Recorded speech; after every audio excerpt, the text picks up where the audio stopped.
Okay, so petty cash fund. This is a continuation for our discussion series for Unit 1 Cash and Cash Equivalents. So before we proceed with our focus points for this discussion, let me remind you that I have mentioned or discussed something about cash funds. Cash funds, again, is depending on the account of the cash fund. If it is cash fund, could either be on the possession of the entity or deposited in a bank. Now, for in relation with our discussion for today, there is a question that was raised to me through Google Chat. How to identify a cash fund? Kasi daw medyo hindi ko na emphasize. Baka hindi lang na-catch up.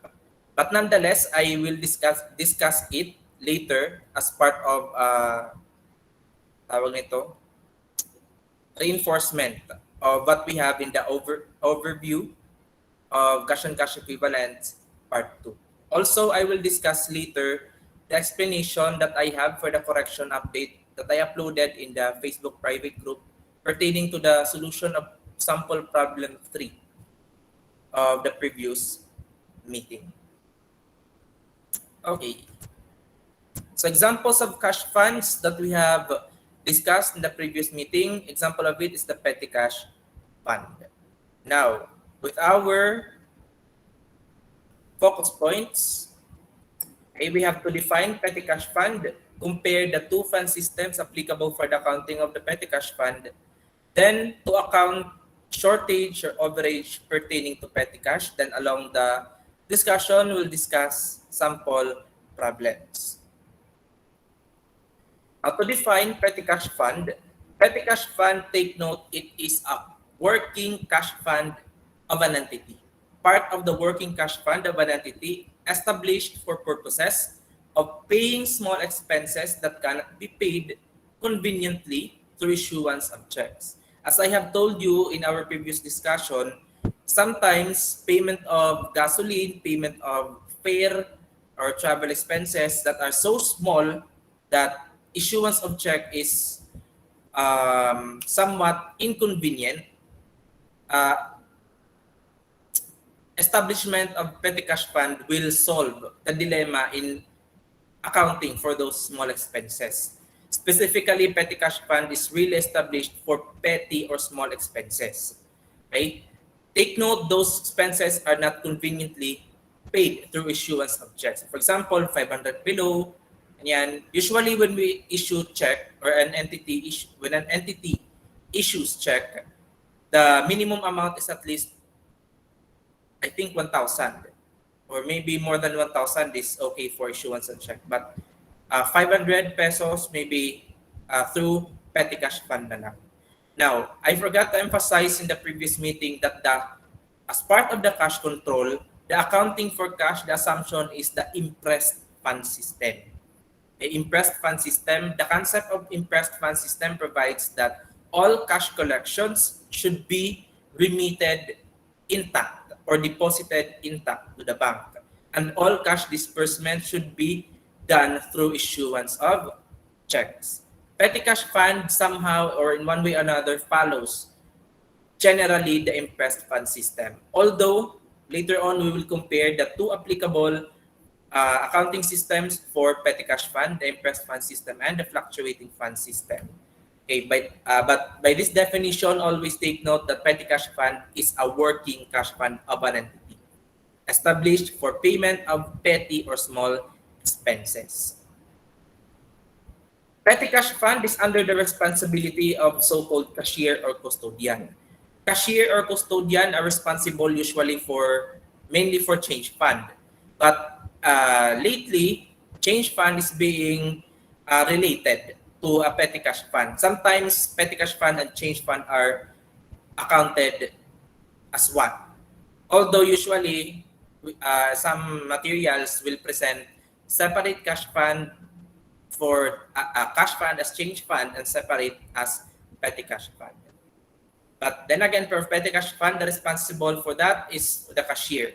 Now, when a company establishes a petty cash fund, someone is being hired to account for the transactions related to that fund.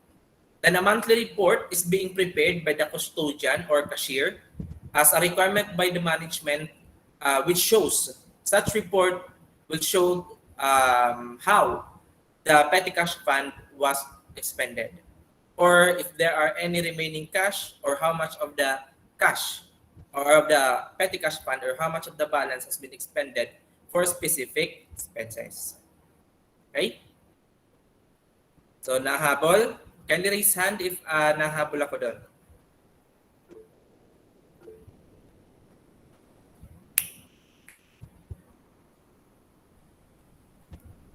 Okay. So, thank you for that. A petty cash fund may be accounted for either under the following system, as I have told you earlier. We have an impressed fund system and fluctuating fund system. As a question of validity in practice, both are valid and applicable. Okay? Both are valid and applicable. An entity may employ impressed fund and fluctuating fund system, but not at the same time. Okay? The matter of fact is that an entity may choose to account petty cash fund consistently with one of the two petty cash fund system. The only difference of the two systems lies on how they are accounted, which is specifically pertaining to the journal entries applicable for the transactions being recorded.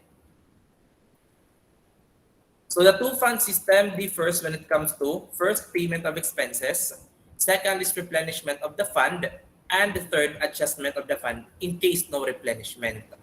The first one, payment of petty expenses, it is most common difference between the two. But the second and the third, either of the two only will occur. So therefore, in problem solving, the petty cash fund could either be replenished or not replenished. So how do we account for replenishment if there is replenishment? Or how do we account for the adjustment in case replenishment is not available? There are instances or cases that are being presented in other reference materials. So take note of those three differences. Again, payment of petty expenses, replenishment of the fund, and adjustment of the fund in case no replenishment. Because impressed fund system and fluctuating fund system will really differ, especially on the recorded journal entry. Recorded journal entry. By the way, between impressed fund system and fluctuating fund system, when it comes to journal, for recording purposes, especially in the practical side, the usual assumption is the impressed fund system because of the assumption of the general cash control. Okay, that all cash should be deposited intact and all cash disbursement should be done through issuance of check.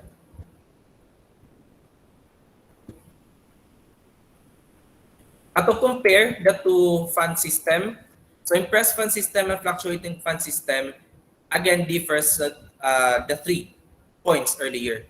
However, in the establishment of the fund, both systems have the same journal entries. The same goes with the increase or decrease in the balance of the fund. So to establish the fund, we simply debit petty cash fund and credit cash in bank. Now, to increase the fund, the same debit petty cash fund and credit cash in bank, while to decrease the fund, we debit cash in bank and credit petty cash fund. In the application of the two systems, we can separately increase or decrease the balance of the fund as a separate transaction separate transaction from the replenishment of the fund. Although there are major differences between impressed fund and fluctuating fund system.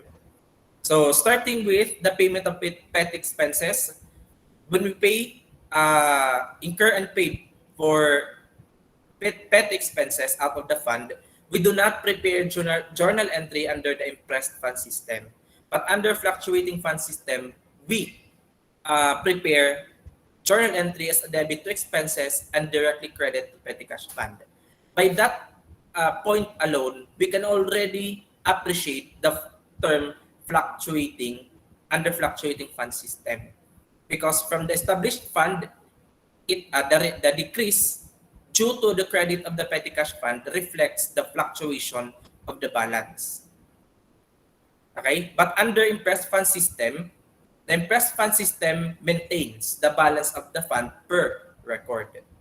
But in actual sense, the balance of the fund, either impressed or fluctuating fund system, moves or decreases because of the payment of expenses. But per record, impressed fund system do not recognize yet the expenses, but only preparation of the cash vouchers, petty cash vouchers. But under fluctuating fund system, we directly debit expenses and credit petty cash fund. Okay? Nahabol? Can you raise hand if nahabol ako on that point?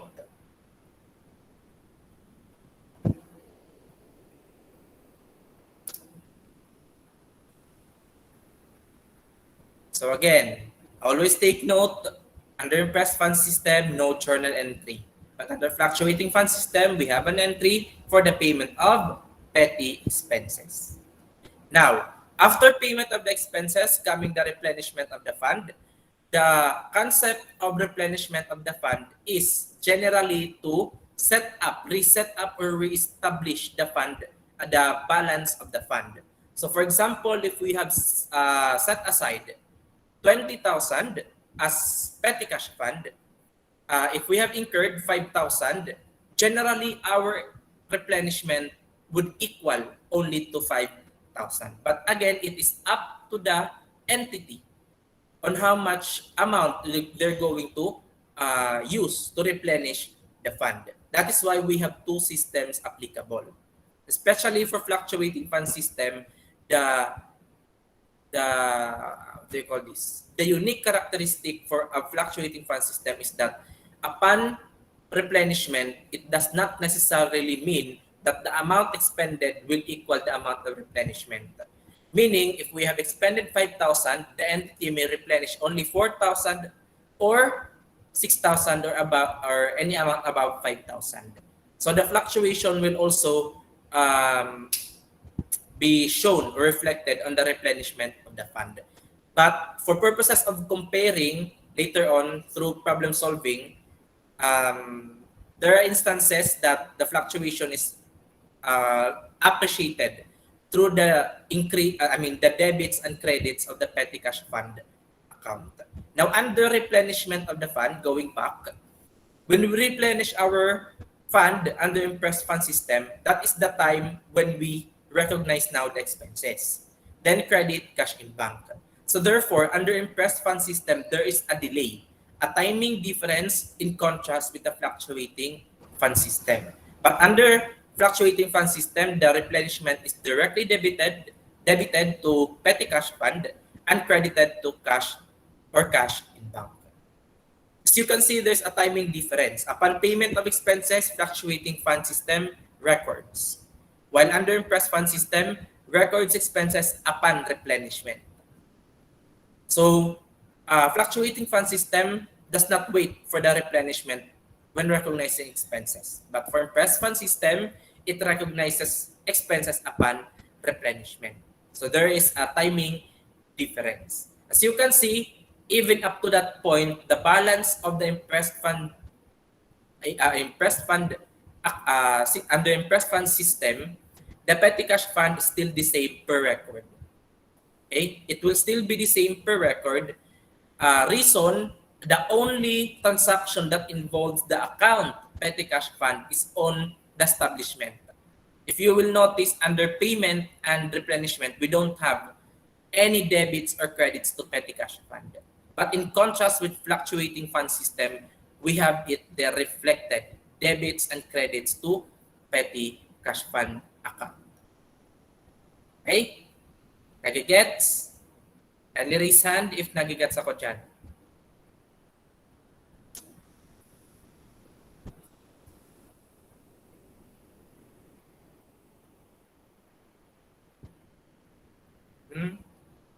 Okay. Now, another difference. How about if no replenishment is made? Okay? No replenishment is made. So how do we account for the petty cash fund? So adjustment is needed. when it comes to non-replenishment of the fund. Adjustment is done by, under impressed fund system, recognize the expenses and directly credit it to petty cash fund.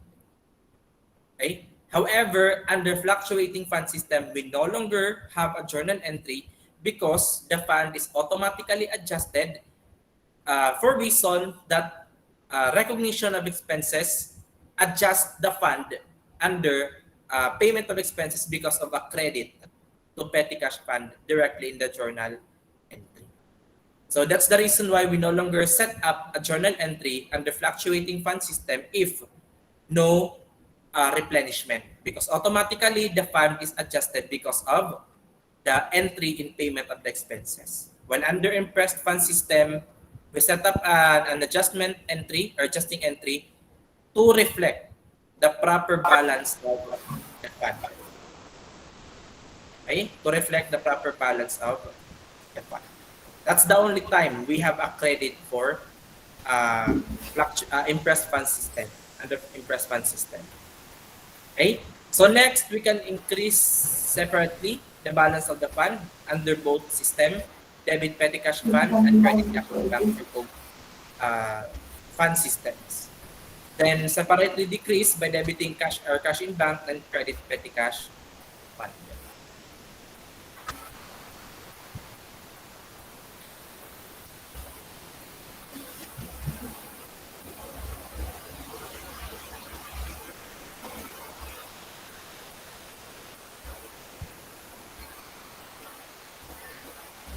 Okay.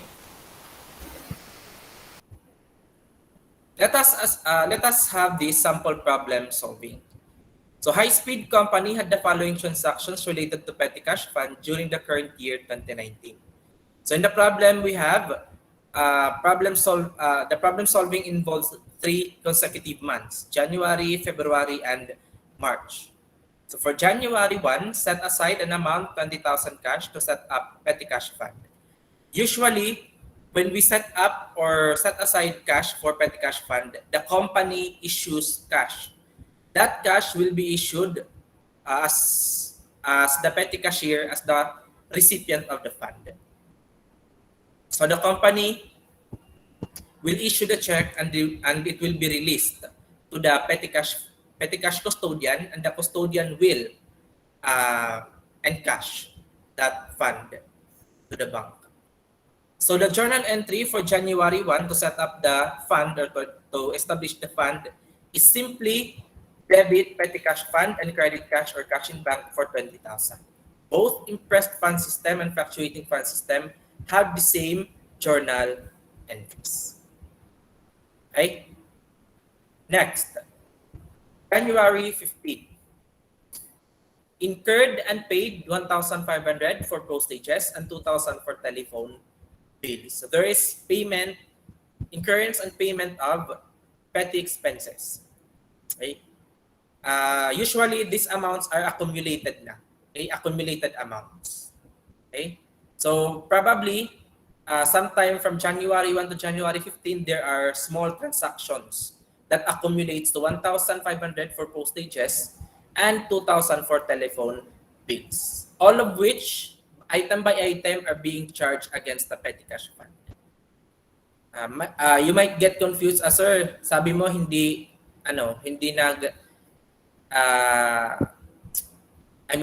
sabi mo na below 500,000 small expenses yan. Bakit yan nagsobra ng 1,000? Again, the transactions involving petty cash fund usually, as I put emphasis, small expenses that are accumulated. So somehow that 1,500 and 2,000, sabi na lang natin, they are accumulation of amounts.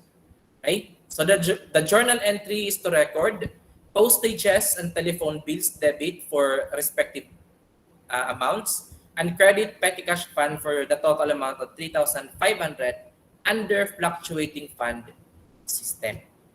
But under impressed fund system, we don't have journal entry. Rather, we prepare petty cash voucher only. Okay? By the way, before I forgot, some agencies, especially in the government, they usually set an amount wherein they can establish a fund. So for example, the establishment of the fund is only good for 50,000, maximum of 50,000. So all those tawag nito, all those transactions that will involve within that 50,000 limit sometimes will not require issuance of check. Kaya ganon. Okay? Kaya ganon. And those small expenses will be accumulated before they are replenished. Okay? Next, for January 31. For January 31, issued check of 3,500 to replenish the fund. So we are replenishing now the fund. We issued a check to reconcile it earlier with the concept of impressed fund system. Okay? Kasi sabi dyan, issued a check to replenish the fund. Then for impressed fund system, sabi ko kanina, the concept of impressed fund system is all disbursement must be made through issuance of check. To reconcile with the transaction for January 31, it is as if that the issuance of check for replenishment is issuance for payment of those expenses relative under the impressed fund system. A relative under impressed fund system. But for the fluctuating fund system, if you're going to notice the difference under the replenishment, fluctuating fund system will have debit to petty cash fund and credit to cash or cash in bank. But under replenishment, under impressed fund system, the debits are the expenses itself. Debit to postages and telephone bills, then credit to cash in bank. As again, you will notice no petty cash fund used. No petty cash fund account used in the entry. So the only transaction that involved for the account petty cash fund under impressed fund system is the establishment. In the payment of expenses in January 15, no entry. And for January 31, no petty cash fund account used in the entry. So per record, it is as if the amount of 20,000 is being maintained. But the actual sense, the balance is being reduced and being replenished na. The 20,000 under impressed fund system upon establishment will be decreased by the amount of expenses paid in January 15, although not reflected in the records because no journal entry made. And it will be restablished back because of the replenishment. So therefore, na-recognize na natin yung expenses, no petty cash fund account used, so as is, 20,000 pa rin to dito. But under fluctuating fund system, as you can see, the 20,000 fluctuates down by 3,500, then fluctuates up by the debit to 3,500. Okay? Sir, question. How much is the balance of the fund before the replenishment in January 31? If the problem asks the balance of the fund before replenishment in January 31, the answer for under impressed fund system is 20,000 minus 3,500 or 16,500. Okay? We deduct 3,500 because again, actual balance is decreased by the expenses. Fluctuating fund system for this purpose of the problem still equate to 16,500 before replenishment. But when it comes to replenishment, sometimes fluctuating fund system will replenish a different amount. So here, in the replenishment on January 31 under fluctuating fund system, it may or may not equal to 3,500. What if the replenishment is only good for 3,000?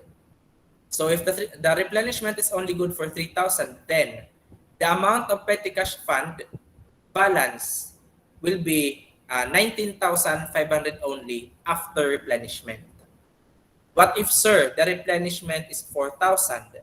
Then the balance of the fund under fluctuating fund system after replenishment is 20,500. Okay? 20,500. It depends on the scenario in the problem if how much is the amount of replenishment. But for purposes of this problem, since the replenishment amount is equivalent to the amount expended in January 15, therefore, impressed fund system and fluctuating fund system will have the same amount of balance before replenishment of 16,500 and after replenishment of 20,000. Nahabol ba ako doon? Nahabol? Parang mabilis ata sa pagka-discuss ko. Kindly raise hand kung merong nakahabol doon.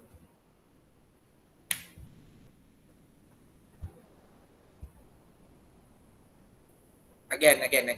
What I am emphasizing is that under fluctuating fund system, not necessarily mean that the amount expended will equal the amount of replenishment.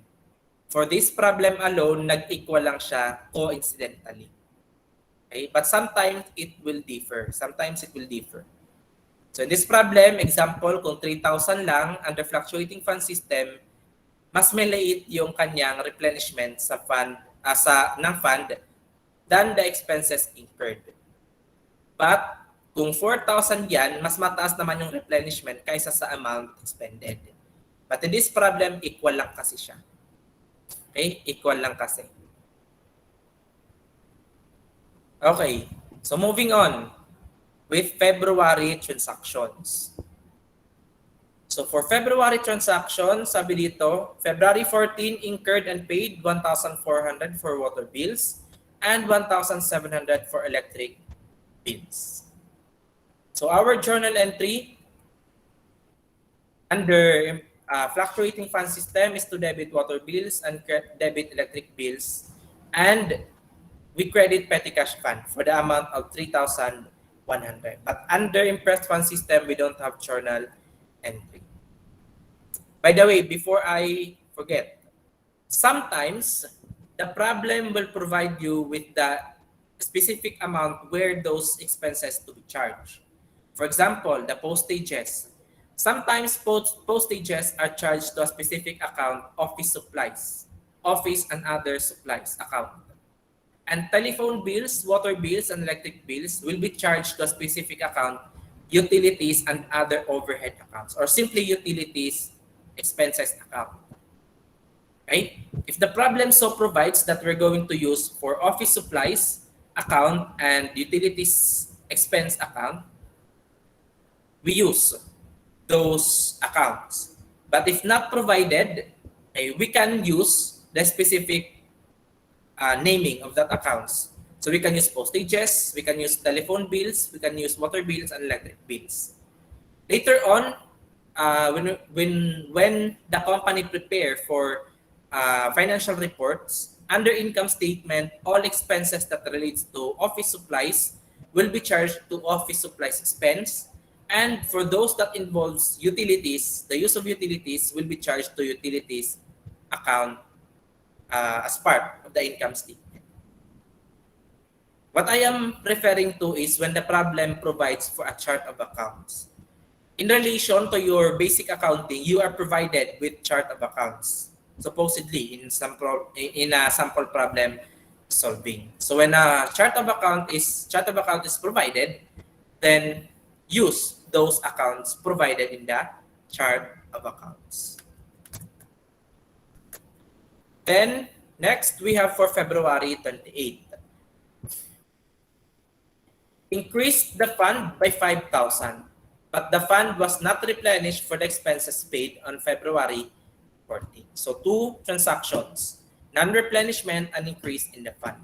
Under impressed fund system, we can separately increase it to debit to petty cash fund and credit to cash or cash in bank, which is the same journal entry what we have under fluctuating fund system. But to account for the non-replenishment, we must have an adjustment for that.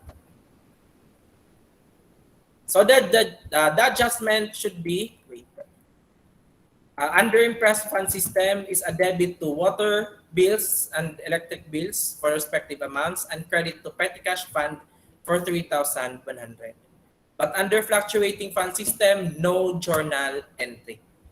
Again, why no journal entry? If we're going to go back earlier with our entry in February 14, automatically we have debited water bills and electric bills and credited petty cash fund. By that entry alone, already adjusted the balance of the petty cash fund under fluctuating fund system. Okay. Nakuha ko doon under February transactions. Kindly raise hand.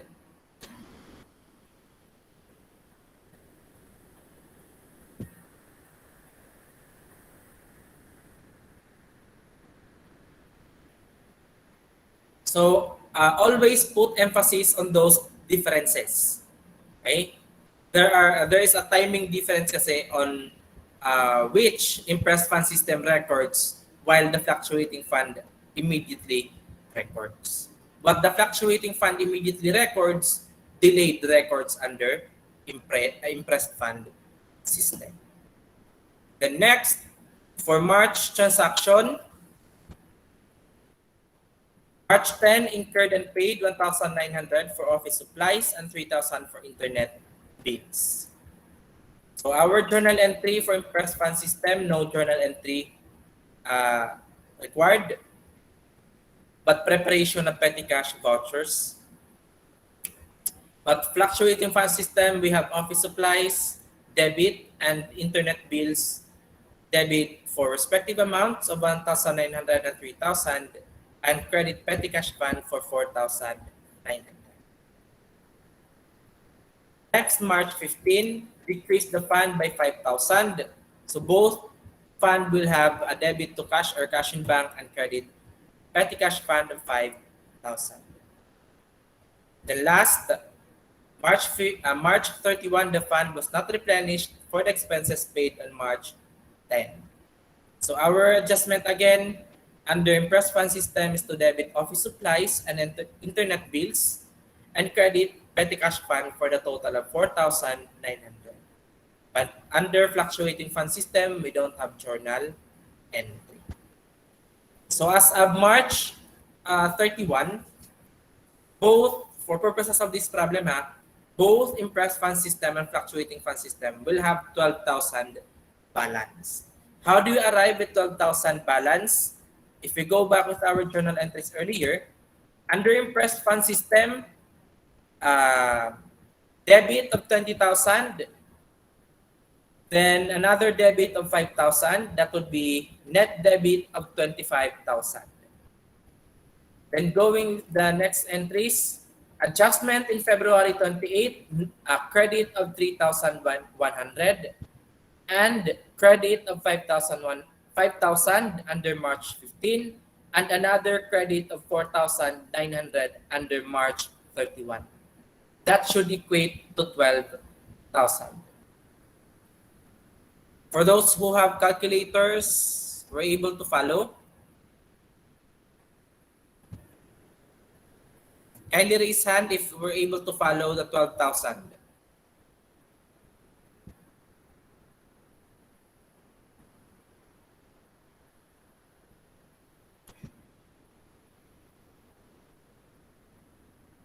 Okay. Then under fluctuating fund system, going back with the establishment, debit to 20,000. Then payment of expenses to January 15, a credit to 3,500. January 31, debit to 3,500. February 14, credit to 3,100. February 28, debit to 5,000. February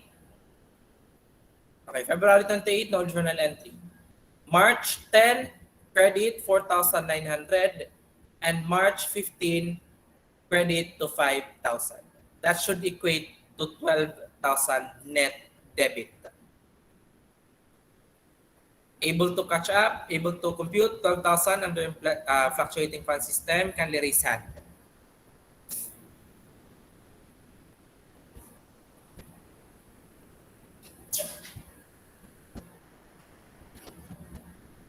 Now, another, again, I'll put emphasis on the replenishment. For reference books. There are presentations that under fluctuating fund system, it is not again necessarily mean that the amount expended will equal to the amount of replenishment. Sometimes replenishment will be less than, equal to, or greater than the amount of expenses incurred and paid. Okay, but under impressed fund system will only change in balance if there is an intentional increase or decrease in the amount. Okay? So a difference in the amount of replenishment for the expenses incurred under impressed fund system, the excess replenishment will be treated as an increase. Okay? So kindly refer lang sa mga discussion materials and other reference books. For this purpose, what I have emphasized are the three key difference of fluctuating and impressed fund system and fluctuating fund system. Again, it is on the payment of expenses, replenishment, and adjustment.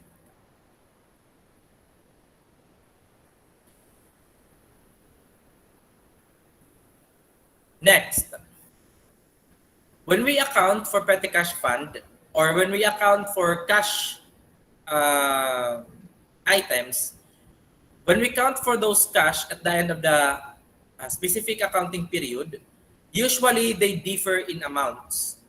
The amount established will differ to the amount of cash counting.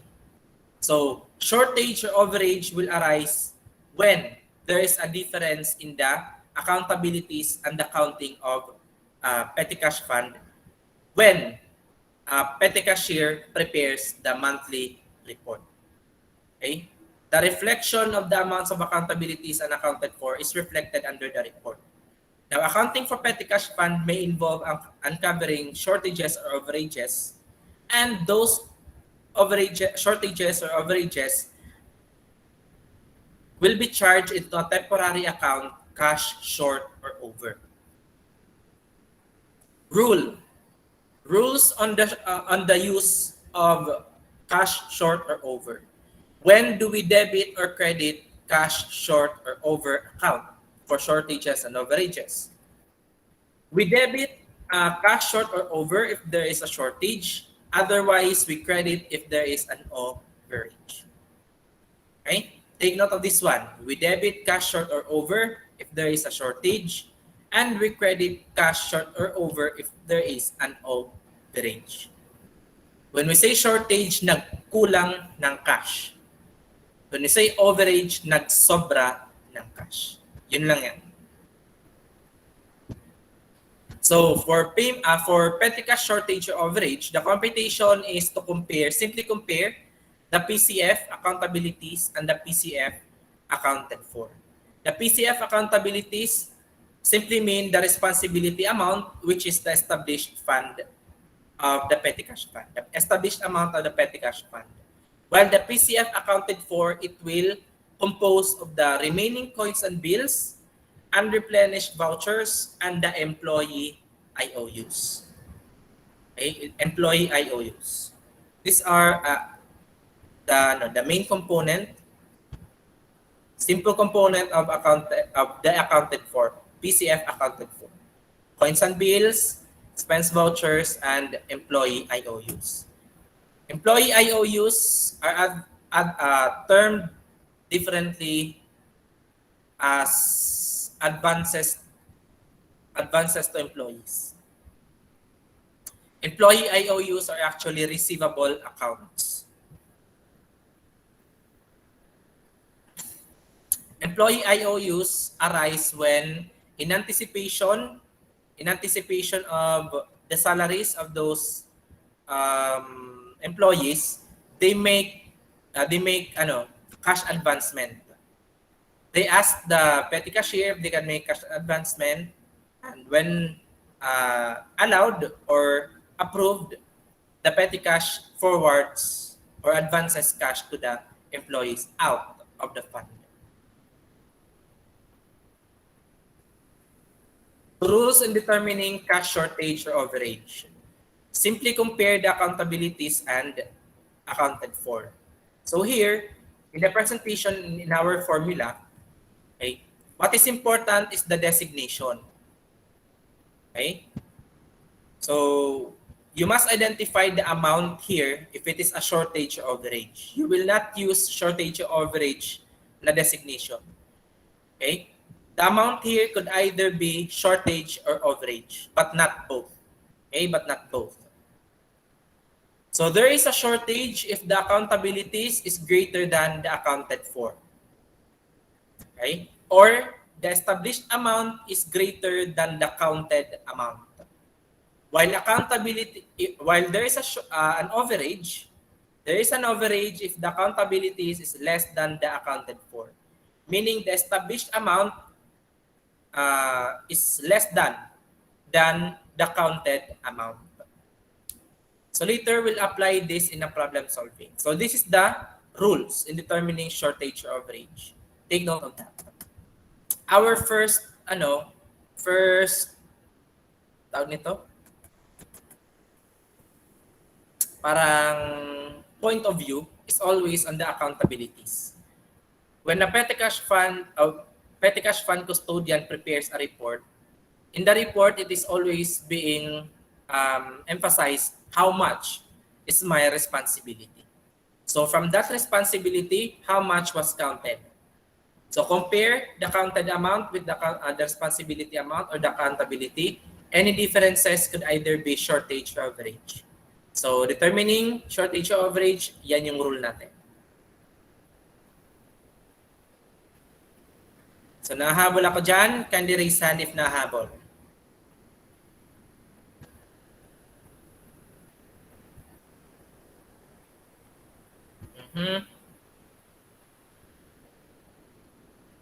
Here is the summary journal entries in relation to petty cash shortage or overage. So yan. To record shortage, upon recognizing replenishment, meron tayo ditong debit ng cash short or over. While for overage, we have cash short or over na naka-credit. Okay. When we replenish petty cash fund, that involves shortages. Okay? The replenishment, which is the credit to cash in bank, cash or cash in bank, will include the amount of shortage. But under overage, if the assumption is overage, the replenishment will only amount to the expenses and advances to employees. Okay? And separately credit the cash short or over for the overage. So later, you will appreciate it in a problem solving. Now, if the reason for the shortage is unknown, we close the shortage into an expense account. If material, the expense account is a loss account. While if immaterial, it is a miscellaneous or other expense account. So take note of the difference. Again, I have already emphasized to you what is materiality. Materiality is an impact and it depends on the management policy on what amount should be considered material. They must set an amount that is considered material or immaterial for the records or for the reports. But if the reason of the shortage is because of the lapses or under the responsibility of the cashier, then the debit is the receivable from cashier or due from cashier, then credit cash short or over. It is a different story under overage. Kasi sa overage, whether material or immaterial, if the reason is not unveiled or not uncovered, so the debit is the debit is cash short or over, and the credit is miscellaneous or other income. Then if the overage is under the responsibility of the cashier, then we credit payable to cashier. So babayaran natin si cashier kasi nag-shoulder siya. Somehow nag-shoulder siya dyan. Okay? Payable to or due to cashier. Let us have it in a sample problem solving. A speed company established petty cash fund amounting to 15,000. So from this point, we can say that the 15,000 is our accountabilities. The custodian had the following report pertaining to the petty cash fund. Remaining coins and bills, we have 6,900. Expense vouchers, 6,000. Employee IOUs or advances to employees, we have 1,100. Then additional information, the composition of this 6,000, we have 1,000 accumulated for postages, accumulated for transportation, accumulated for utilities, and accumulated for repairs. For total accumulated amount of 6,000. Then another additional information, a check was issued to the order petty cashier to replenish the fund. So how do we account for these transactions? So to record, to compute for our accountabilities and accounted for, our accountabilities is simply the 15,000. Okay? By the way, the assumption of the problem is impressed fund system. Why did we assume 15,000 as the accountabilities? Because we always assume impressed fund system. For sample problems and other problem solving for reference books, if the system of accounting is not stated, always assume impressed fund system. So here, we can safely assume the 15,000. Reason, because under fluctuating fund system, the accountabilities will differ. Okay? Will differ especially if we're going to consider the debits and credits to the petty cash fund account and under fluctuating fund system. But under impressed fund system, most probably it is still the same, the established amount of the 15,000 here in the problem. So the accounted for, to compute for the accounted for, just total the currency coins and bills remaining, expense vouchers, and the advances to employees or employee IOUs. So that should equate to 14,000. Since the accounted for is less than the accountabilities, or the accountabilities is greater than the accounted for, the difference will be regarded as shortage. Just like here in this computation, we regard the 1,000 as shortage. Our designation is a shortage. Okay? Another emphasis is because of the parentheses. Assuming no parentheses, always put designation of a shortage. Okay? What I am after is the designation of the amount, whether shortage or average. Because it is essential when it comes to petty cash reporting. That's being prepared by the petty cash custodian. Okay. Now, question. Before the replenishment of the fund, how much is the balance of the petty cash fund before? Take note, I'm referring to before replenishment. How much is the balance of the fund? Can anyone guess the amount of the fund before replenishment?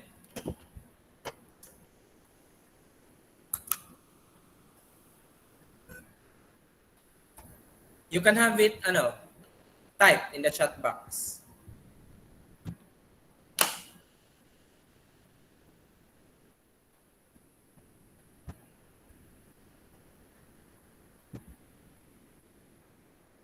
And guys, if asked in the problem, how much is the balance of the fund before replenishment?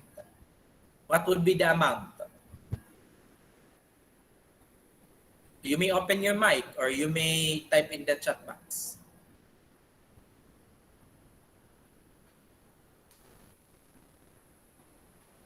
Can anyone guess?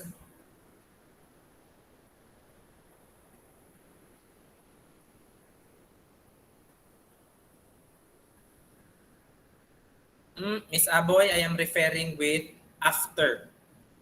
before replenishment. If your answer is 15,000, that is referring to after replenishment. What I am asking is before replenishment.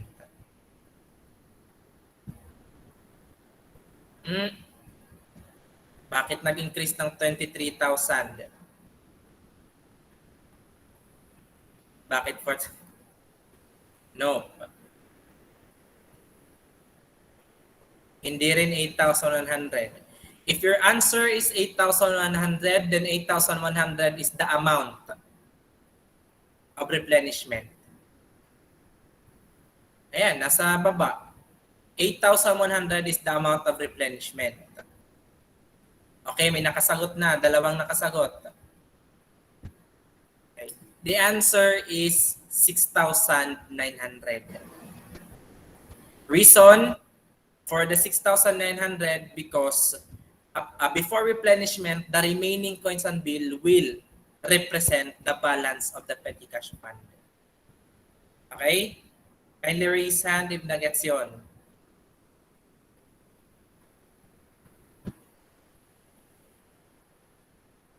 Take note of that, guys, ha? I'll put emphasis.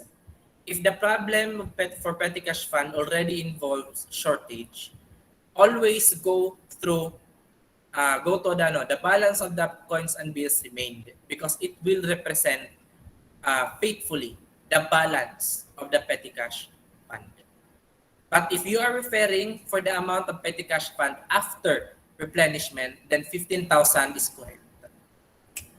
Okay? Then in order for you to have 15,000 as a replenished fund, 8,100 will be the amount of replenishment.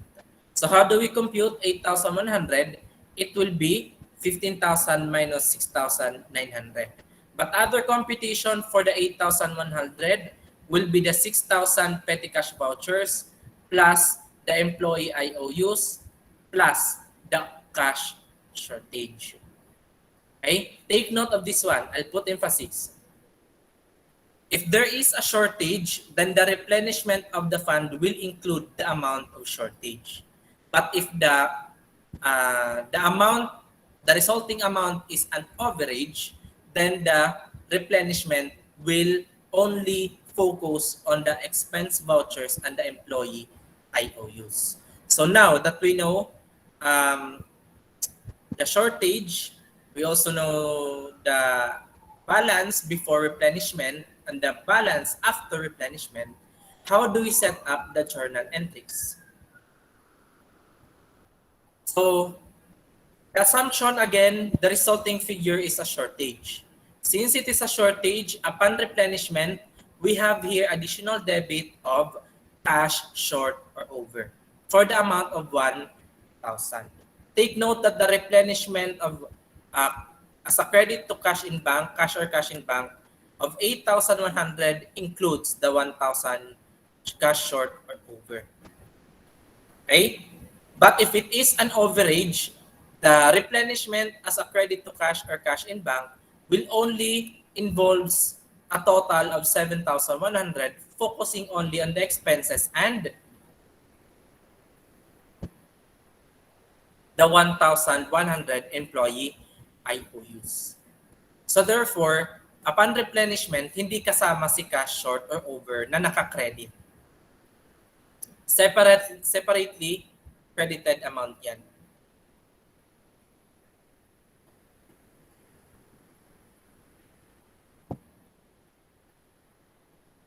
Next, reason under shortage, we focus on the shortage. Reason is unknown and shortage is immaterial. Kapag shortage is material rather, if shortage is material, we debit loss. But if the shortage is immaterial, we debit miscellaneous or other expense. Okay? If the reason of the shortage is because of the responsibility of the cashier, we debit receivable from cashier. Okay? Receivable from cashier. Assuming an overage, reason for overage is unknown, we credit other income. And if the reason is because of the responsibility of the cashier, we credit payable to cashier. Okay, so we focus here on the shortage. So under shortage, nagets ako dyan? And raise hand.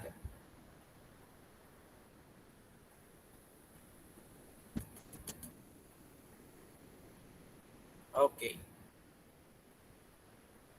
So I guess that's it for our petty cash fund. So now, moving on with the correction updates. Can you still remember what I have posted in the FB group? Yung sample problem solving tree under part 2 ng ating overview. So ito yung problem natin. There was a question raised if, pertaining to this number 4 additional information. The number 4 information provides included in the computation of cash and cash equivalents are 3 bank accounts. So 3 bank accounts daw. Metrobank checking account 1 and checking account 2 and BPI checking account. We have 500,000 positive balance and 2 bank accounts are overdraft. The 100,000 and 200,000. Our first solution is that we have deducted it here. Okay? But I made reconciliations because there is tawag nito, inconsistency. Take note, when we compute what was provided, the balance of cash and cash equivalents is 2,500,000. Somehow, when this 2,500,000 was computed, these overdrafts were deducted. Okay? Deducted. So, if these overdrafts were included, we must add it back. But between the two overdraft, yung i-add back lang natin is the overdraft ng BPI. Meron ding nag-question, Sir, why is it that the 2 Metrobank accounts were not included as adjustment? Because correct naman na included sila sa computation. This positive amount of 500,000 tama na naka-include, and the same goes with this overdraft because pasok siya sa tawag nito. Pasok siya doon sa anong tawag doon? Pasok siya sa exception. Okay? Sa exception to the rule na since dalawa yung ating Metrobank account, pwede siyang i-offset yung overdraft na 100,000 dito sa 500,000. So pwede nating i-ignore na lang yung dalawang to.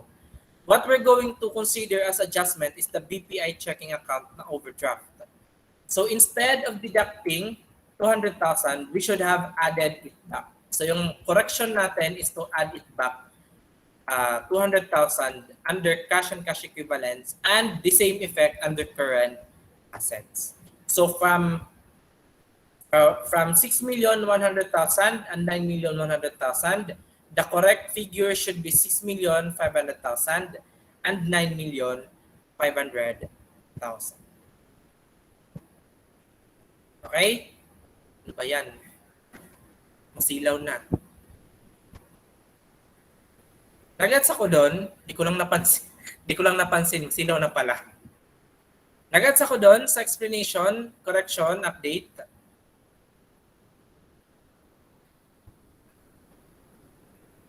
Okay? So I hope nagets ako doon. Yun yung correction kasi. Dapat pala added back siya, hindi siya deducted. Okay? Kasi nado-double deduction siya. Sun-kissed yarn, silaw. May portion kasi dito na hindi maayos yung pagkalagay ng cortina. Okay. Moving on. Another clarifications na sinasabi ko kanina pertaining to sa cash fund. Okay. Someone asked, yung parang question niya is ganito, how do we classify cash funds for purposes of financial statement presentation? Okay?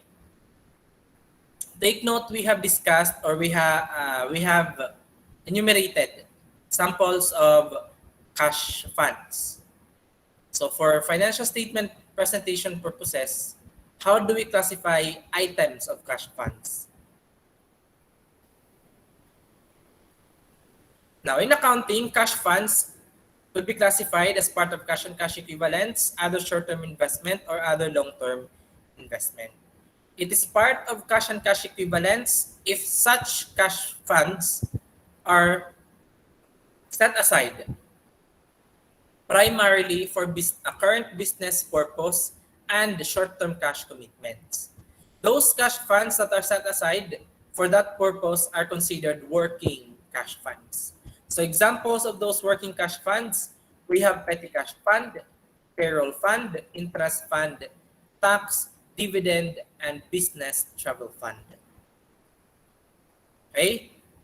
Nahabol ako dyan. Initially, to consider a cash fund as working cash fund, kailangan primarily established for current business purpose and short-term cash commitments. Meaning, if initially established for long-term purposes, it will fall generally under long-term investment. Okay?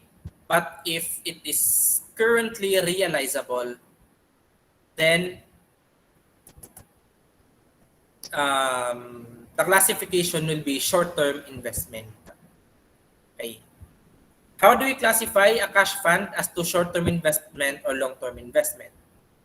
A cash fund is part of short-term investment if those funds, they are initially recorded or treated as long-term investment and they are established for long-term liabilities, and those long-term liabilities are already maturing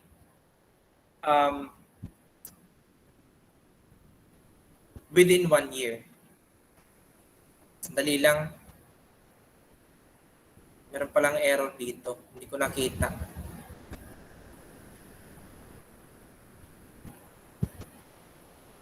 This should be beyond.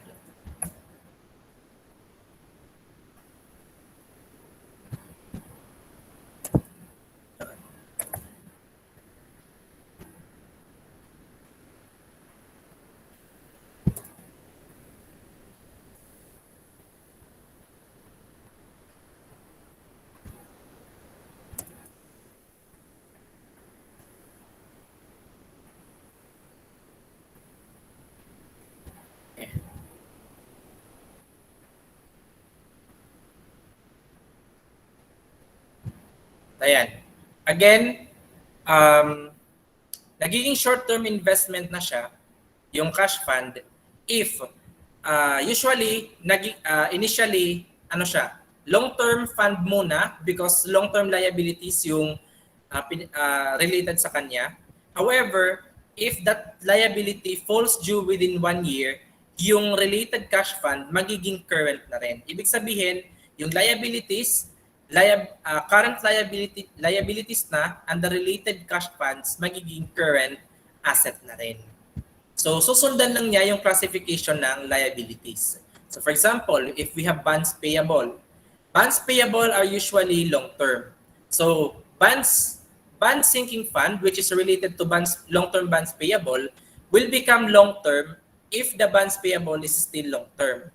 But if the bonds payable maging current liability na siya, magiging current asset na rin yung bond sinking fund. So examples of those funds, we have current portion of sinking fund, mortgage fund, redemption fund, and sometimes the insurance fund. Okay? Then we have it long-term if those funds are set aside initially for long-term purposes and for the reporting period from the reporting period, long-term pa rin yung liabilities. Okay?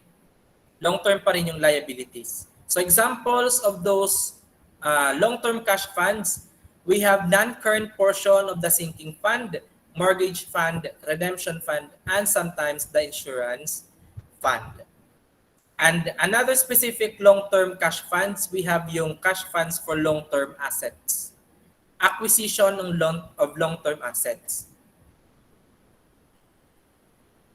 Example is business expansion fund, plant expansion fund, plant acquisition fund, uh, asset substitution fund, and asset replacement fund. Basta referring sa mga long-term assets and long-term liabilities, that funds, okay, are long-term. Pero in relation alone to liabilities, long-term liabilities, kapag yung long-term liabilities naging short-term na, naging current liabilities na, yung related fund or yung related cash fund, magiging ano na rin siya, magiging short-term. Okay? Now, the question is, magiging part of cash and cash equivalents ba yung long-term cash fund pag naging current siya? Yun yung tanong. Yun yung tanong. Ba to? Wait nga. Ayan. Problem solved. Okay. Again, the question is, magiging part ba ng cash and cash equivalents yung ating cash funds na previously long-term pero naging short-term because of the current reclassification of the related liabilities? The question is generally no. Bakit no? Hindi siya magiging cash and cash equivalents because kahit naging short-term na siya, initially long-term yung kanyang classifications eh. Pagiging short-term niya does not necessarily mean magiging part siya ng cash and cash equivalents. Generally, ganon. Kahit naging short-term na yung long-term cash fund, hindi pa rin siya magiging part ng cash and cash equivalents unless part ng management policy na kapag maging short-term na ang previously long-term cash fund, magiging cash and cash equivalent na siya kapag nag-establish talaga yung management na meron silang policy na ganon. Okay? Pero kapag hindi part of the management policy, as is siya na part of other current asset kapag short-term investment na siya. Ay, nako. Hirap ng accounting. So yun ha. I hope na gets nyo yun when it comes to classification ng cash funds.